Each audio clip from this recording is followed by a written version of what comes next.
Getting started here at the Canadian Urban Transportation Association's Trans-Expo 2015 here in Montreal. So this is my first visit to one of these. They've been going on for a few years now. So this year is pretty cool because they got some new designs, like this new Enviro 500 Alexander Dennis, the new design with the neat looking front end. This is in OC transposed colors, of course. Looks really cool. Looks really good. Shiny new. There's some other buses here, like over there. Just there's a Vicinity, which is a little mid-size kind of thing. If you guys don't know about it, just that particular one is a CITXO bus actually. This one, of course, is really cool. It's also a relative of another bus that's here that's owned by New Flyer, but it's actually technically built by Alexander Dennis as well, the MIDI, which we'll get to afterwards, but we're going to take a look at this guy first. Trying to go for the buses that are the least crowded, because we're several transit fans here, as well as, of course, delegates from different companies, and I'm trying not to get in the way. Here's, of course, the electric New Flyer Excelsior, I think they call it the XE40, technically, which we'll get to afterwards. We're going to go inside the new Alexander Dennis, which I've been in a few times. Well, not this particular one, but I've been in this model before. This type of bus. Guess I have to go upstairs, Well, in a second. I'll go take a look at the driver's compartment first. A little peek right there. SFE. They're taking VIN numbers for wikis and stuff and other information. There's the camera for the top of the stairs. So when you're going upstairs, you don't run into anybody. Because this is a very narrow staircase. Of course. There we go. OC Transpo 8110. And you get a little bit of a bird's eye view. What else is here? Come on, focus.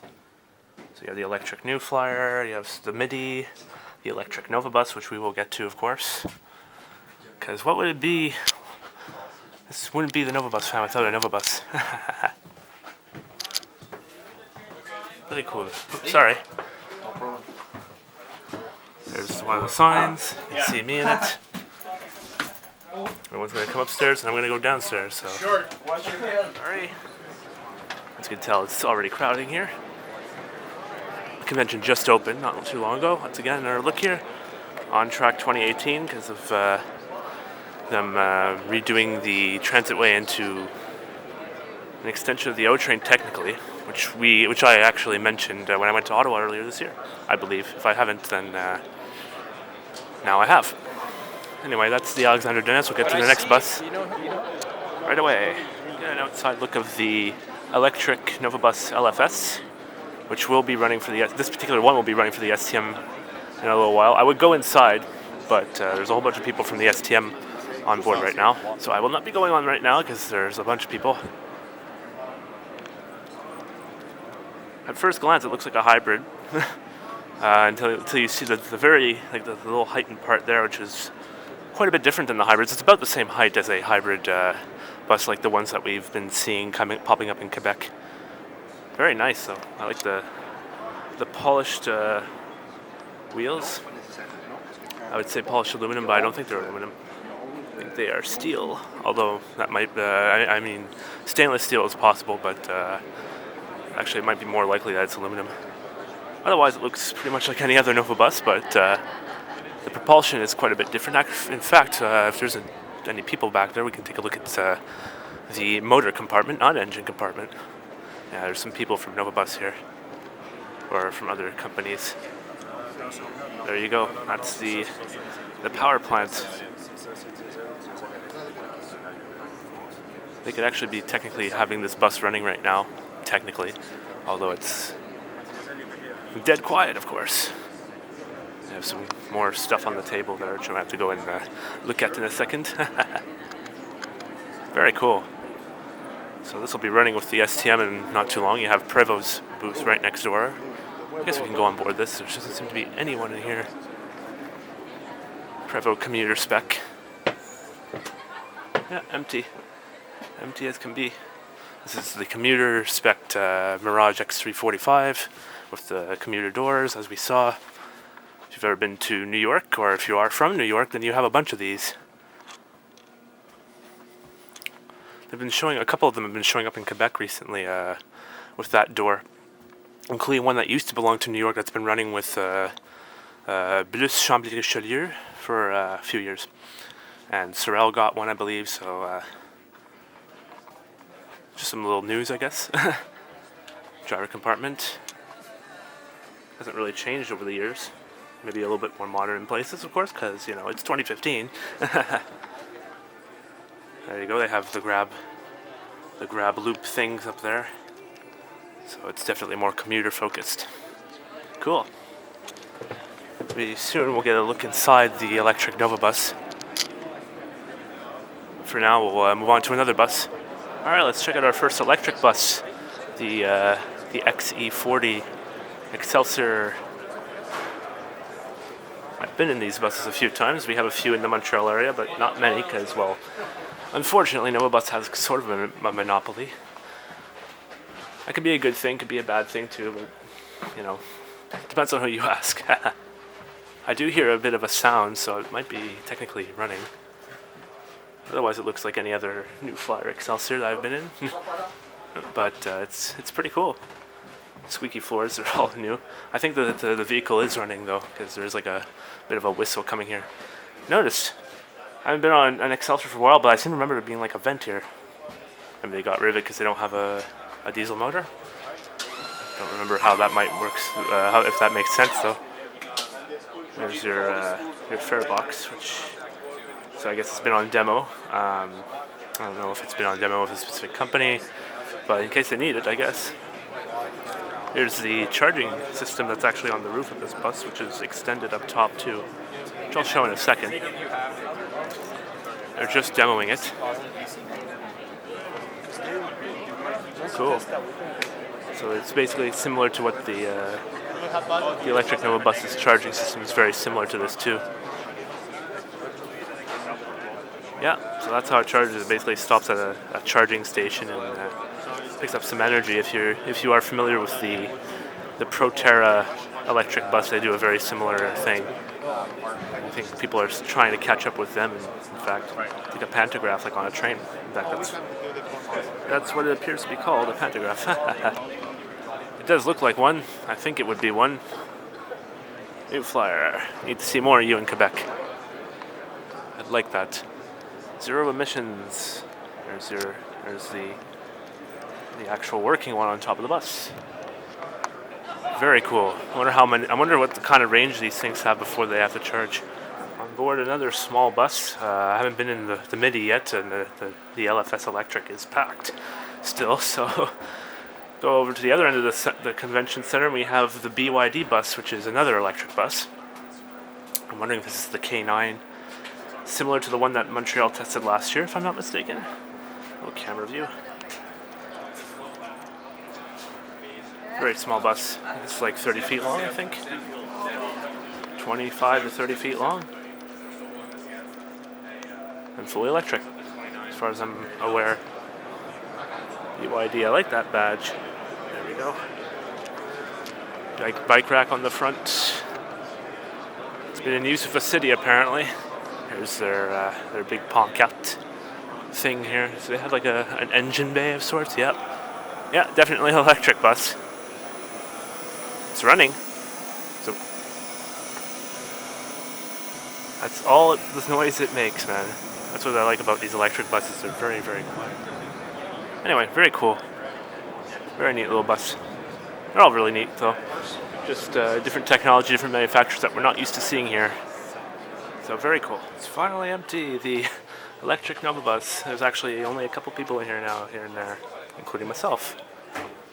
Otherwise, it looks like any other LFS on the road, except nicer seats. I like these seats. I don't even know who makes them. I wonder who makes them. They're comfortable. A lot more seats than a regular STM bus.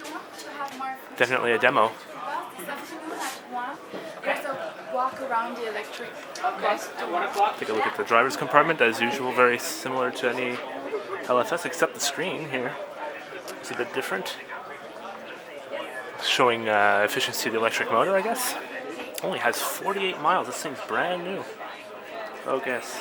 There we go. No. There we go. Low pressure, no air pressure. Oh, it's because it's sitting around doing nothing. Oops, sorry. So I should grab one of these cards. Electric bus tour. I have to check that out. But yeah, otherwise it looks very much the same. On the outside, of course, we took a look before. It's there's a lot more going on the roof. The engine compartment is not an engine compartment. It's a motor compartment.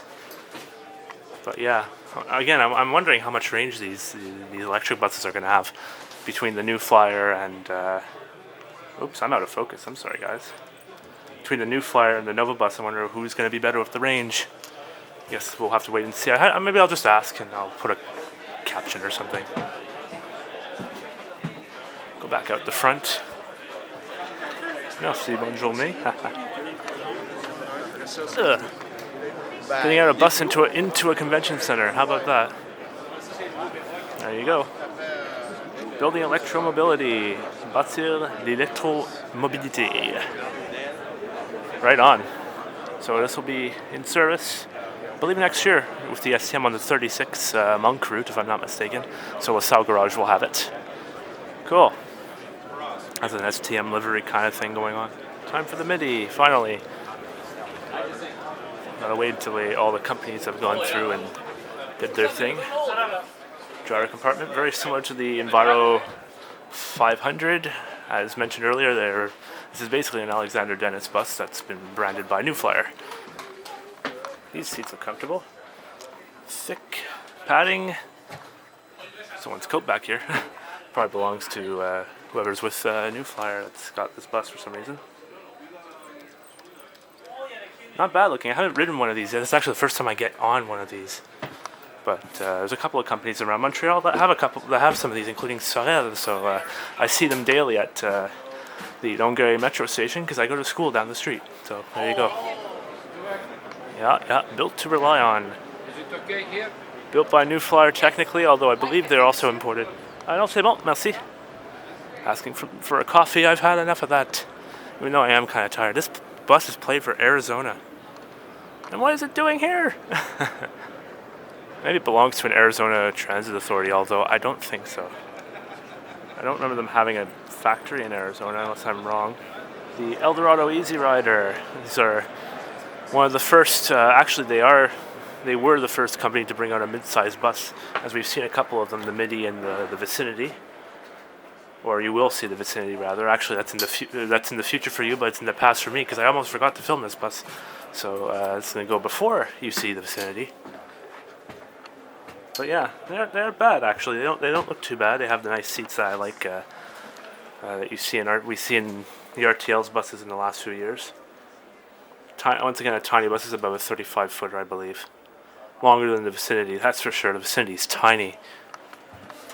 Of course, wheelchair accessible because there's a focus. There's 3 spaces for wheelchairs in here. That's surprising.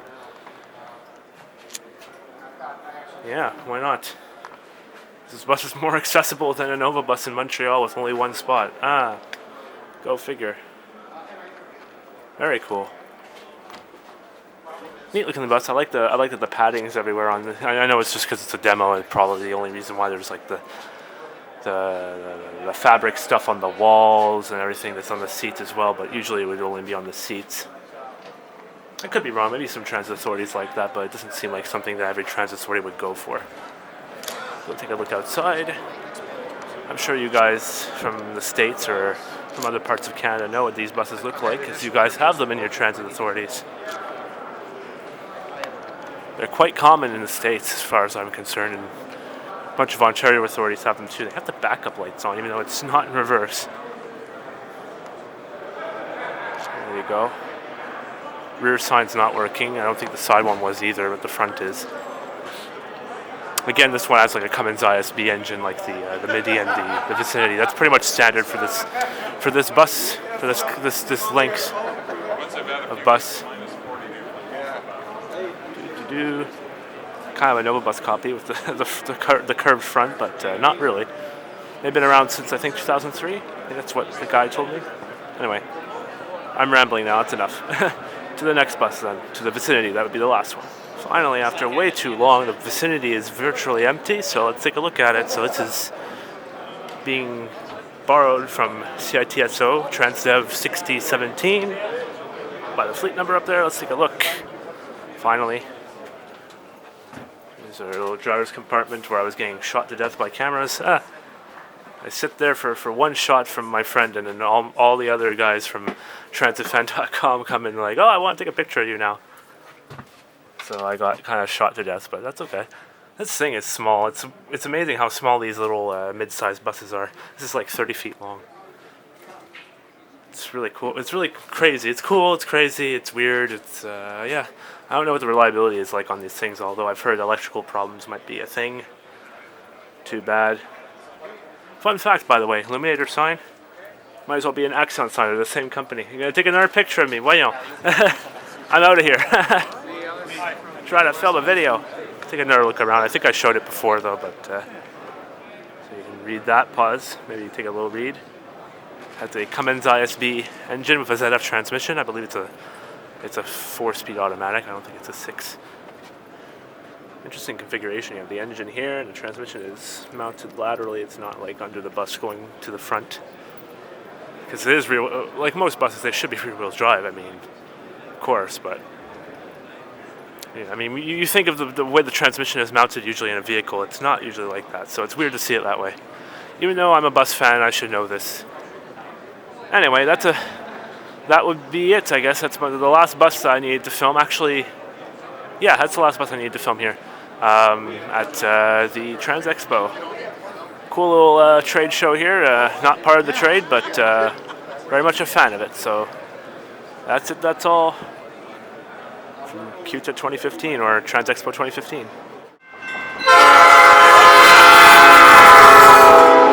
That was unexpected, but RDC, nice.